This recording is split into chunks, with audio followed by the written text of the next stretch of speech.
But Brandon, let's move on into our final segment. And before we get into it, got to thank Matt again for joining the podcast. Make sure if you're on YouTube, go and check out our wonderful conversation that we had with Matt about Big Ten basketball and kind of the state of the Big Ten. But we're going to keep the college basketball podcast going, Brandon, looking more so at a draft topic to end things out, kind of looking at a spotlight with players. By the time this goes up I'm trying to think, by the time this goes up both on podcast services around the world and on YouTube, you can also check out the Fast Break. I'm going to pitch that. We talked about Kevin Porter Jr. and his suspension last week. That video should be up and that podcast is already up. But Brandon, today you and I are taking a look at Romeo Langford. And Romeo Langford, to me, is one of the most, I don't want to say interesting. I kind of want to use the word unique, but I don't even know if that word kind of fits in with what I'm going into. Is he is a player so far, and this is via the comment sections, where I feel like people either love him or they hate him.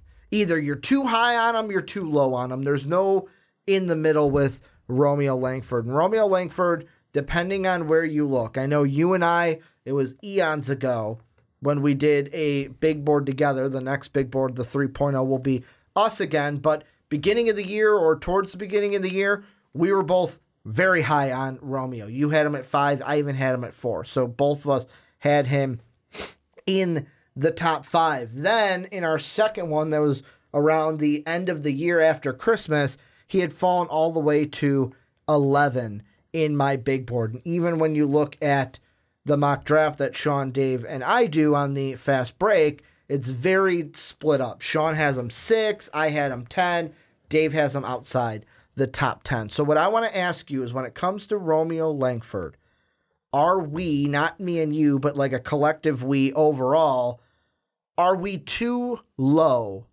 or have Romeo Langford too low in our mock drafts and our big board, and are we too low on him? Going from the last spot that you had him, just at 10 or 11? Going at this one, like how we have him maybe at the end of the top 10, is that too low for him, or should he be, a top 5, almost top 5 prospect? See, here's the thing that makes it difficult with Romeo Langford is that, he comes into college basketball as a 5-star prodigy. And he's named Mr. Basketball. He's given all of these names. CBS calls him the chosen prince of IU. And the chosen prince of IU. I guess I just think, you look at how Indiana's played the last 4 games, it's been bad. They're not good. Not the last 4 games.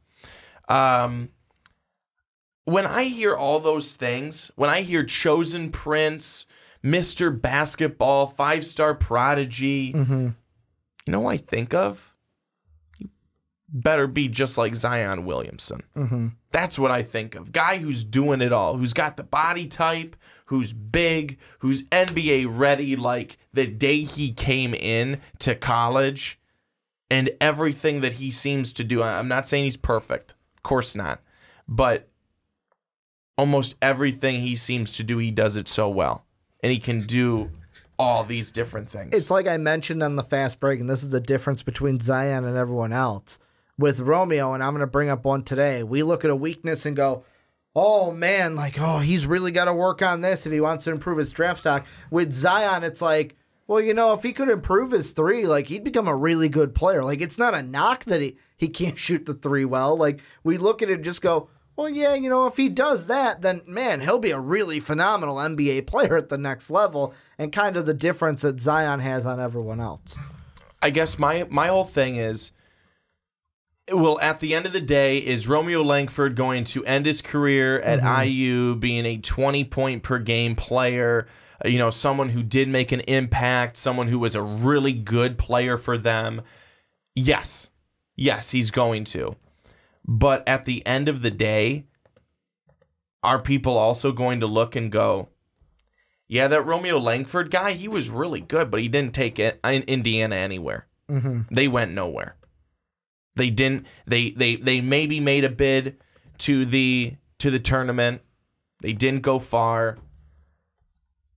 That's where it's.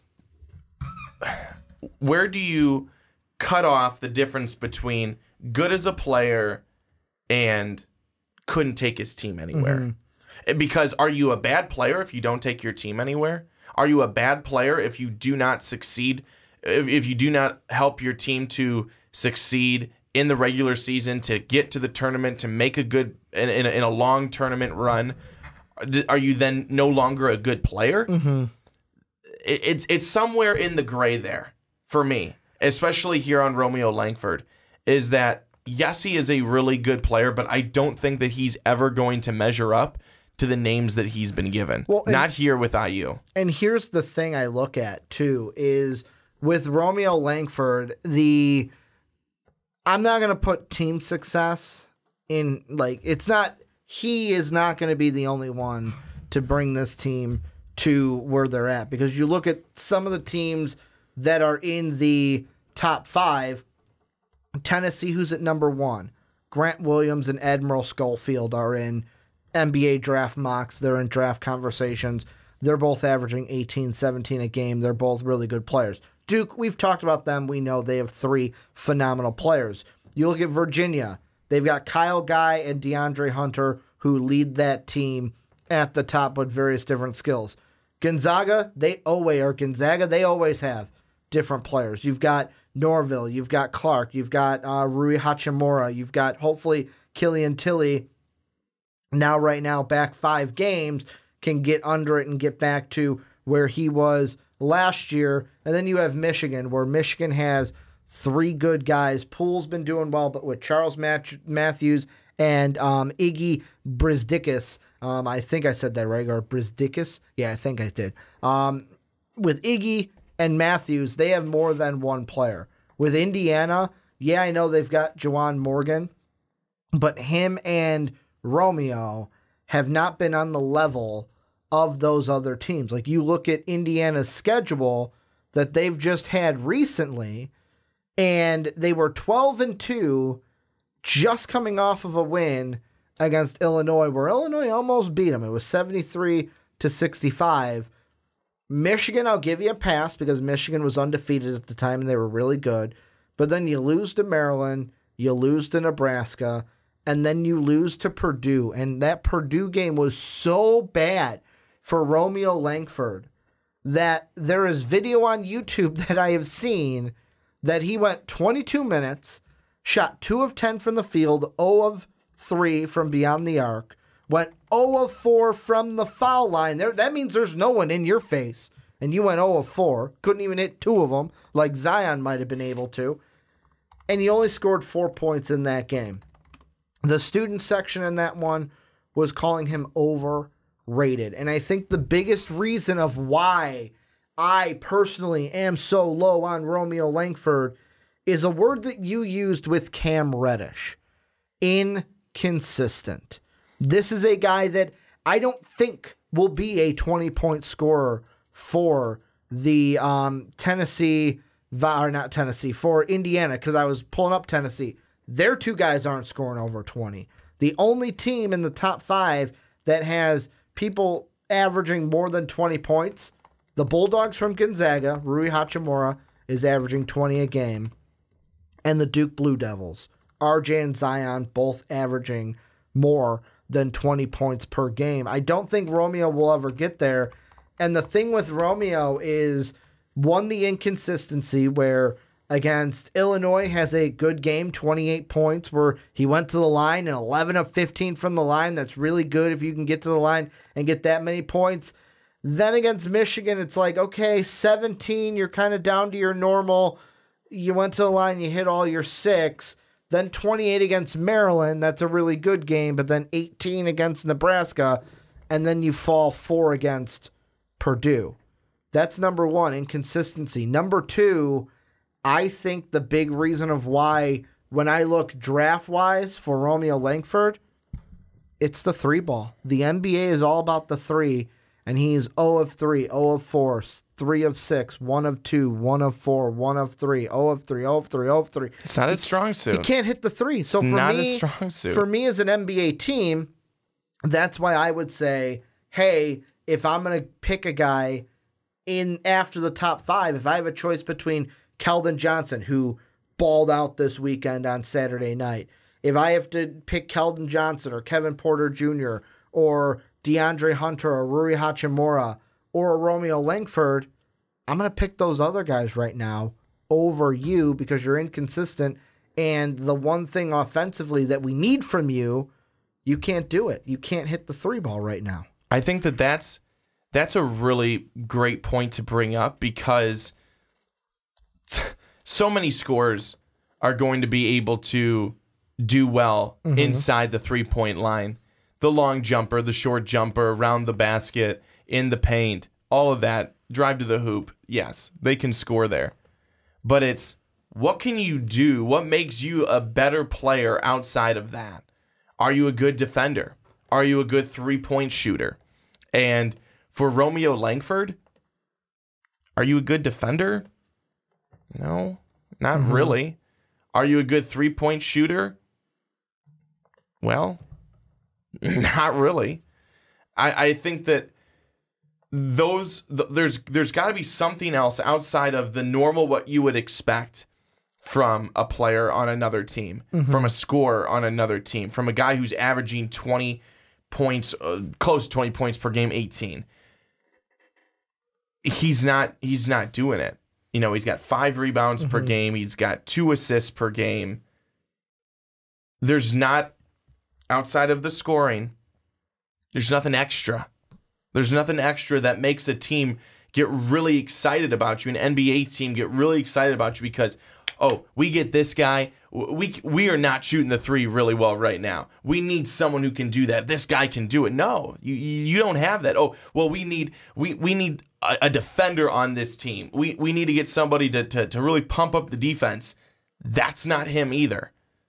So what you've said, it makes a lot of sense. He's not there. His inconsistency from beyond the arc is so obvious, and it's hurt him. It has hurt him from the point that we both had him at 4 and 5 respectively, you and I, to where he is to where he is right now, and I think that where we would probably also place him right now. Yeah, and I think another thing too that kind of, because like I'm looking right now, and the guys that I would compare him to in this range is the first one's Jarrett Culver. And yes, there's some of the numbers, like if I had to compare the two, I look at the points are almost the same, but Jarrett Culver has a better 3-point shot, and he's going to get me more rebounds than what you have. Then you have Kevin Porter Jr. His situation's a little bit difficult because we don't know exactly why he's suspended indefinitely, what was said, what wasn't, what personal conduct issues did he have, but he's a guy that I think I look at what he shows, and yes, it was only 7 games, but I see more potential in Kevin Porter Jr. and what he can bring, mainly because in those 7 games, he was shooting better from beyond the arc. He was at 34%, where Romeo Langford right now is at a 22.7%. And the big thing, like, that wouldn't bother me if you were only jacking up like 1 attempt, 2 attempts a game. He's attempting 3 to 4 on average. Like 3.7 is where he sits. Kevin Porter Jr. around the same, 3.3, and hits him at a better clip. Keldon Johnson hits it at a better clip, and I really like what I see from his game, especially defensively at some points as well, stealing the ball, and he can get to the line and averages 5 free throws a game. And then there's DeAndre Hunter. I've already talked about him in the Duke segment, where he defensively is a lot better than Romeo Langford. Yes, he shoots a lower clip from 3, only 2 a game, but he hits 43% of them, and his defense is off the charts, where you look at what Virginia was able to do against Duke. There is DeAndre Hunter, and he's a big reason for that. So with Romeo Langford, the thing that I think about is, and I know on this side, this is more of an NBA side, and I know this is where my thinking goes. I almost feel like he's going to be one I look back at and go, man, he would have been better like if he was an NBA prospect like 5-6 years ago. Like when the Celtics had KG and Paul Pierce and Ray Allen, and right like before the three-pointer became a do or die for NBA teams. I feel like we're going to look at Romeo Langford and go, man, if he was in a different era, he'd be a lot better than it is, because he hits it from mid-range, can't hit it from three, and even inconsistencies at the line. Like I said, usually he's a 71% free throw shooter. He went 0-4 from the line against Purdue, and he didn't even get to the line that often. So, like, for me, Romeo, the thing I would need going forward from him to solidify some draft stock is to be more consistent in his play, but I don't even know if he's going to do that, because they're 0-4 in their last 4 against Big 10 opponents. They got Northwestern coming up on the road. That'll be after this goes up on YouTube. They've got Michigan again, Michigan State, Iowa. The Big 10 is tough, and that's the conference he's playing in. And I feel like that I'll throw that question on to you. Is that going to hurt him? The conference that he's in, is that going to hurt his draft stock to where maybe the Big 10 wasn't the right conference for you? Well, it could. I mean, it could, but I think it's going to be more of. But that's a bad question to ask. Like, why should you have to ask that about a prospect? That's what I just thought in my head. but it's true. I mean, it's very true. If now let me just bring it back here a little bit, and I just want to see your thoughts. Let's say Romeo Langford's on Duke, Cam Reddish is on Indiana. Is there are we putting Romeo Langford's name in lights with the other two, RJ Barrett and Zion Williamson, and going, that's very well, interesting. Cam Reddish, he's good, but he's not like those other three over at Duke. I honestly think if that was the case, it might help both of them. I think that if that's the case and Romeo was where Cam Reddish is, his deficiencies would be hidden a lot better than they are right now. The only thing I wonder with that is RJ is not really, like, his strength is not 3-point shooting. How would that mesh together, Romeo and RJ playing together? But I feel like we would almost give Romeo a pass if he was on a better team. And that brings it back to what you were saying. How much of this is team success? You're the leader of this team. The team's not doing well. It is put on you.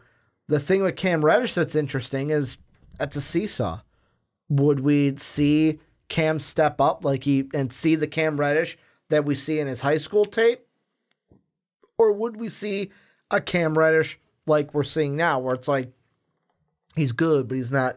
At that point, we'd be saying, oh, he's good, but he's not top 5 good. And we don't know. Cam Reddish supporters will say, yeah, we'd see the Cam Reddish that we saw in high school, but we'd never know the answer to that question. And for Romeo, with me, it all comes down to the 3-point shot.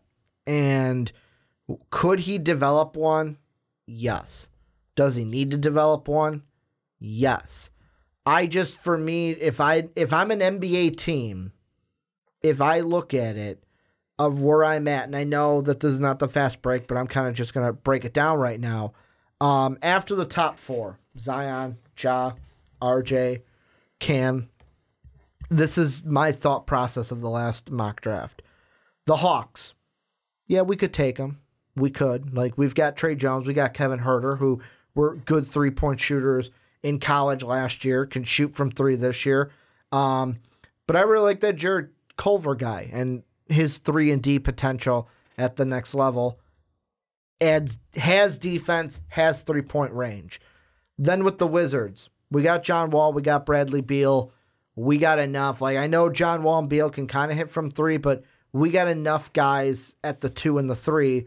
let me get a guy that can maybe play, or the 1 and the 2. Let me get a guy that can maybe play the 3. Kevin Porter Jr. kind of as a potential pick. Then the Pelicans, I just was like, they need somebody that can hit from the outside. They need somebody. And then the T-Wolves like defense. Magic, I really like Rui Hachimura, so that played into it. Romeo Langford is definitely going to be an interesting one because, like you had mentioned before, we both had him in the top 5. And this was not beginning of the year before they played some games. This was after they played a few games. It's like, wow, you really like what you see from Romeo. I mean, 19 against Chicago State. We knew up front he never had a three-point shot, but at that point, it was, can he develop one?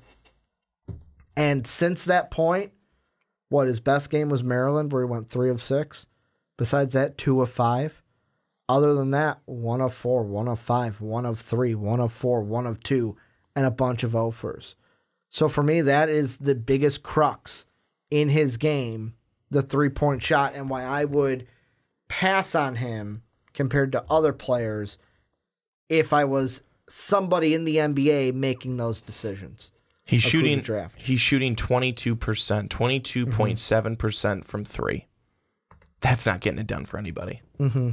That is not exciting for anyone. So it's going to be big when scouts are going in and looking at him and watching him play. They're doing it now, but they're going to want to see, especially a scout from the same team that showed up at the beginning of the season and one that showed up at the end of the season. They want to be able to see that he is improved. I don't know if they're going to see that. Mm-hmm. And the thing that I look to is, and Dave and I mentioned this, I can't remember if it was on the big board or not, but we kind of mentioned it a little bit with Romeo, and I feel like because someone's going to bring it up, there is, you say 22% from 3, and that kind of jars me because, like, in the NBA, there are players that shoot that poorly from 3. His name right now, the one that I'm thinking of, is on the San Antonio Spurs, used to be a Toronto Rocket, DeMar DeRozan, where you can be a name in the league, a all-star type of name, and have that percentage from 3. But I also look at it, and right now, wow, I look at it, and like career-wise for DeMar DeRozan, it's 28% from 3. Do you want to take a guess at how much lower his 3 has gotten this year, and it just blows my mind? What would you say if one of your star players, any basketball team, college or pro, was shooting 17.5% from beyond the arc? 17.5. Now, I know DeMar DeRozan only jacks up, and that's the thing. He only jacks up 1 attempt from 3 a game. Well, Romeo's not doing that. And that's the double-edged sword of, how do you practice? You got to take 3s in the game, but how much of that also needs to be done in the gym before, after practice, on your own game. And that's why I also wonder, the point I made earlier of how many guys are we going to look at, or how are we going to look at Romeo, where I said we might look back and say, oh, he'd be different. Because like I look at the draft class that DeMar DeRozan was in, Blake Griffin developing a 3 right now. You look at James Harden, is very inconsistent from 3, but these are guys that are superstar caliber. DeMar DeRozan never did that, and then just a little guy at number 7 that everyone doesn't know, Steph Curry. I don't think anyone has heard his name before and his three-point shot. But with Romeo, it's going to be interesting. How far does he fall? I don't think he'll fall out of the lottery. He'll be a top 15 pick. But to me, it's going to be interesting before the beginning of the year, we had him top 5. Now I feel like as the season goes on, we're going to kind of be like, is he top 10 or not? Is he in the top 10, out of the top 10? And we'll see what that's like going forward. Do you have any final thoughts that you think we haven't brought up with Romeo Langford? No. I just noticed you're wearing very USC colors today. Little Kevin Porter Jr. Kevin Porter Jr. would really like your shirt today because it's got that nice Trojan red and yellow with it. It just popped into my head as I saw the red and yellow on your shirt. But this is where you guys come in. Let us know what you think down below in the comment section. What do you think about Romeo Langford? If you're a Romeo supporter, here's the true question I want. If you're a Romeo supporter, first off, why? Second off, give me something. Like, I want to have a conversation with you guys because I'm not a hater, but I'm on the other side with Romeo where I'm lower than him. If you're lower on him, again, tell me why, and let's have a conversation down below in that comment section because I think this is an interesting one. You either love him, you hate him, you're high, you're low. There's no one really in the middle on Romeo Langford. Also, at the end of the podcast, make sure to check out patreon.com/mostvaluedpodcast. I want to thank Matt again for joining us on this edition. It was a great topic, a great conversation that we had with him. Also, make sure to check out mostvaluablepodcast.com where you can catch MVP each and every day. And then last but not least, go and rate and review the podcast on iTunes and Apple Podcasts. It really means the world to us. I believe we're at a 4.5 average rating right now. Kind of want to bump that up. It's close to 5 as we can get. I want to thank you guys for watching on YouTube. I know you're looking at our logo right now, but I didn't want to turn on the camera as we're just doing the outro here at the end. So thank you guys for watching. Thank you guys for listening on podcast services around the world. And as always, have a good day, everybody.